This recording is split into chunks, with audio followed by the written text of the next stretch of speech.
For generations, June Lockhart wasn't just an actress. She was America's TV mom. Warm, elegant, reassuring, and endlessly patient. She raised two of television's most iconic kids, Timmy from Lassie, and later, Will Robinson on Lost in Space. She became the face of comfort, of family, of simpler times.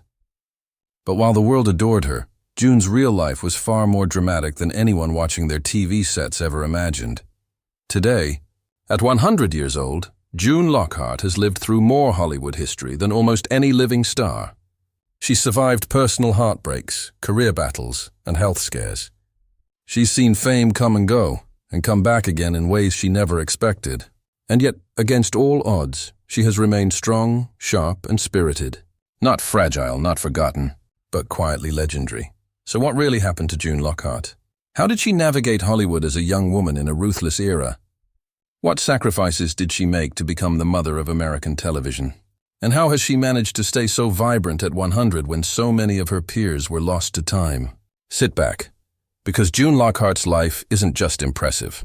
It's unbelievable, inspiring, and completely wild. June Lockhart didn't find Hollywood. Hollywood was born around her. She entered the world on June 25, 1925 in New York City. And instead of fairy tales, she grew up hearing backstage gossip, stage cues, and applause echoing through dressing rooms. Her parents, Jean and Kathleen Lockhart, were not just actors, they were respected stars of stage and screen. Her father would later appear in classics like A Christmas Carol and His Girl Friday. Her mother performed on Broadway and in films. From the very beginning, June's life was shaped by spotlight and stage dust. She wasn't pushed into acting, and she absorbed it naturally. While other children learned arithmetic and nursery rhymes, June learned timing, diction, and how to read an audience. Her bedtime stories were Shakespeare monologues and theater war stories. Her playmates were seasoned actors. Her family gatherings were filled with artistic giants discussing scripts, roles, and opening nights. By age 8, she wasn't dreaming about acting, she was already practicing. Her first credited screen appearance came at just 12 years old in the film A Christmas Carol, 1938, where she acted alongside her parents. For most kids, performing would be a milestone. For June, it was Tuesday. She belonged there. The lights, the sets, the craft. The camera didn't intimidate her. It welcomed her. But early exposure came with a lesson many child performers never learn until it's too late. Hollywood giveth, and it taketh. While other children found comfort in routines and ordinary lives, June learned to exist in a world where applause could disappear overnight, where beauty was currency, and where dreams could shatter as quickly as they were born. Her parents prepared her, but nothing could fully shield her from the harsh reality waiting ahead. A reality where she would rise higher than she ever dreamed, fall harder than most could bear, and ultimately reinvent herself in ways that changed television history forever. By the early 1950s, June Lockhart had already proven she had the talent to stand on her own, separate from her famous parents. She worked steadily in film and theater, even winning a Tony Award for her Broadway performance in For Love or Money in 1948. But steady work didn't mean steady happiness. Hollywood in those days was not just ruthless, it was unforgiving toward women. You were young, beautiful, charming, or you were forgotten, and June was already feeling the pressure. In 1951, she married Dr. John Lindsay, hoping that a stable marriage and family life would bring the grounding that fame could not. Soon, she welcomed 2 daughters, Anne and June Jr., but balancing motherhood and career was far from simple. June adored her children, yet she also felt a pull toward the work she had been born into. This internal conflict would shape her life for decades. She wanted to be the perfect mother in real life, and she would soon become one on screen. But the price was emotional isolation and a constant feeling of being split between 2 worlds. Then came the role that would immortalize her. In 1958, June joined Lassie as Ruth Martin, the gentle, nurturing television mom who soothed every crisis with poise and grace. Overnight, she wasn't just June Lockhart anymore. She was America's mother. Families welcomed her into their living rooms every week, admiring her warmth and calm. Viewers assumed her life mirrored the perfect home she guided on screen. But privately, June's marriage was unraveling. Being a working mother in the 1950s was still questioned, even criticized. Instead of applause for balancing a family and a career, she faced whispers that she was too ambitious, that she should stay home, that no woman could have both. It hurt deeply, especially from a society that praised her motherhood on television while judging her personal pursuit of the same role. Meanwhile, the pressures of Hollywood were relentless. June had to maintain a flawless public image. Any hint of struggle or marital discord was taboo. But behind the scenes, she and Lindsay were growing apart. The demands of acting, the strain of long studio hours, and the emotional toll of trying to live up to an idealized maternal image chipped away at their relationship.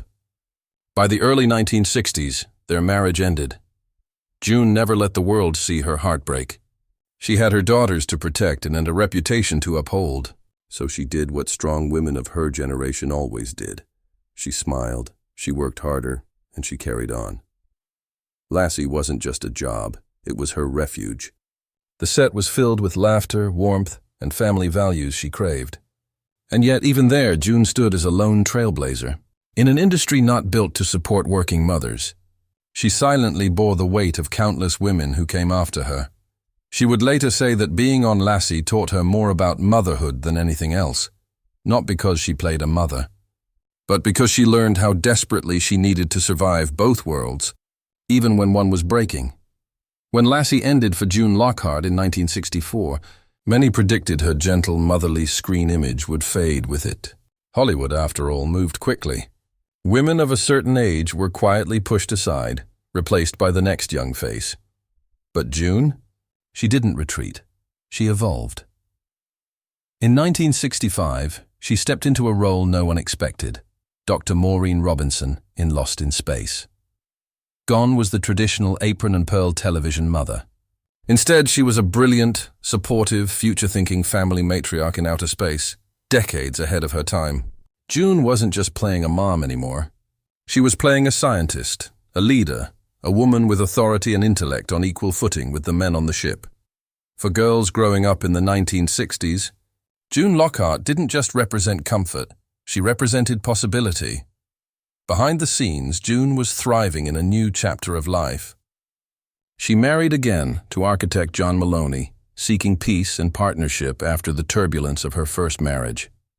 But as life often goes, this union too eventually unraveled. Still, June refused to be defined by heartbreak. She turned her focus toward personal growth and independence, determined to live life on her terms rather than society's expectations. After Lost in Space, many actresses would have slowed down, but June kept moving. She appeared in dozens of television roles through the 70s and 80s, from Petticoat Junction to General Hospital. She wasn't chasing fame anymore. She was working because she loved the craft, yet a world obsessed with youthful stars tends to forget its pioneers. And slowly, June Lockhart slipped out of constant public view, but she never disappeared, not truly. June embraced a quieter, more meaningful life. She supported space and science education, even earning honorary membership in NASA programs, a surreal honor for the woman America once watched explore the galaxy on television. She became a beloved figure in the astronaut community, often visiting mission control and encouraging young scientists. In a poetic twist, fiction and reality merged. The woman who once pretended to live among the stars became a celebrated supporter of those reaching them in real life. As the years passed, Hollywood nostalgia came full circle. Fans who grew up with Lassie and Lost in Space found themselves wistful for a gentler era, and June Lockhart became a symbol of that purity and grace. Interviews, retrospectives, fan conventions, people adored seeing her again. Not because she was famous, but because she represented something rare: kindness, dignity, and resilience in an industry that often lacked all three. June never leaned on scandal, never chased tabloids, never sought controversy. In a world chasing noise, she chose grace, and that is why her legacy quietly grew even stronger. Still, time has a way of humbling even the brightest stars. As peers and co-stars passed one by one, June faced the bittersweet truth of outliving nearly everyone who shared her golden era. Fame may bring applause, but longevity brings solitude. Yet she never complained. Instead, she embraced gratitude.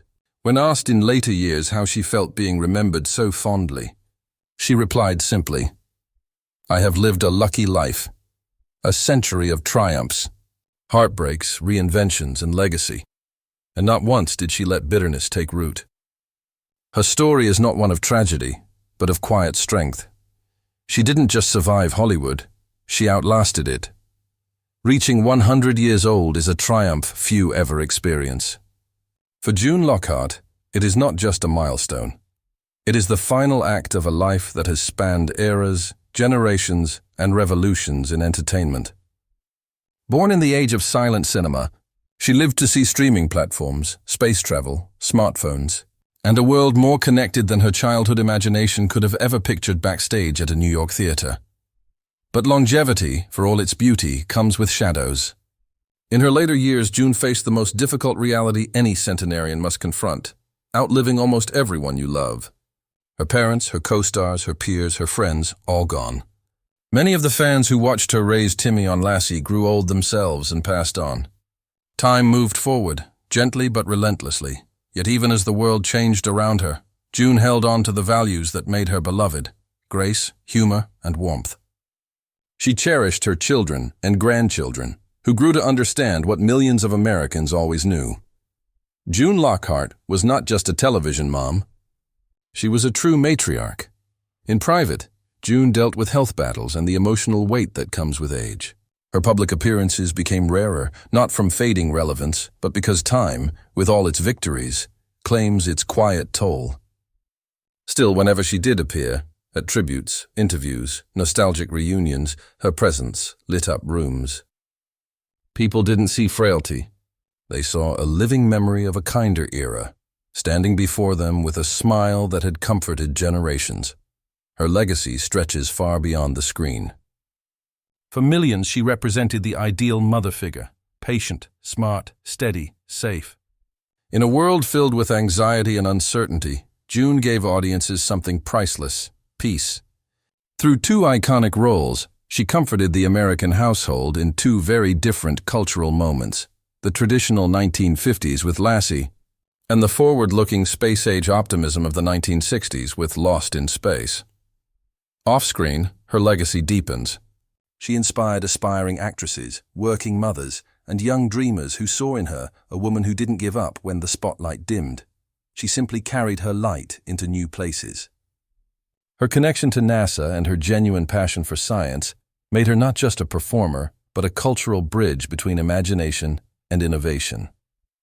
Children who once dreamed of adventures with the Robinson family grew up to work in labs, build spacecraft, and lead missions. What greater legacy can an actor leave than inspiring real-world dreams? June Lockhart's life at 100 is not a story of fading, but of lasting. She doesn't need headlines or scandals to maintain relevance. Her contribution was never loud. It was steady, gentle, resilient. She embodied a time when Hollywood told stories of family, hope, loyalty, and heart. And while she now lives mostly in quiet dignity, surrounded by memories thicker than any script, one thing remains undeniable. June Lockhart has already achieved immortality, not in myth, not in legend, but in memory. Those who grew up with her never forgot her warmth. Those discovering her today marvel at her longevity and class. And future generations will continue to watch her guide Timmy, support Will Robinson, and show the world that strength can be soft, and kindness can be powerful. A century later, June Lockhart still reminds us some stars don't burn out. They simply shine on forever.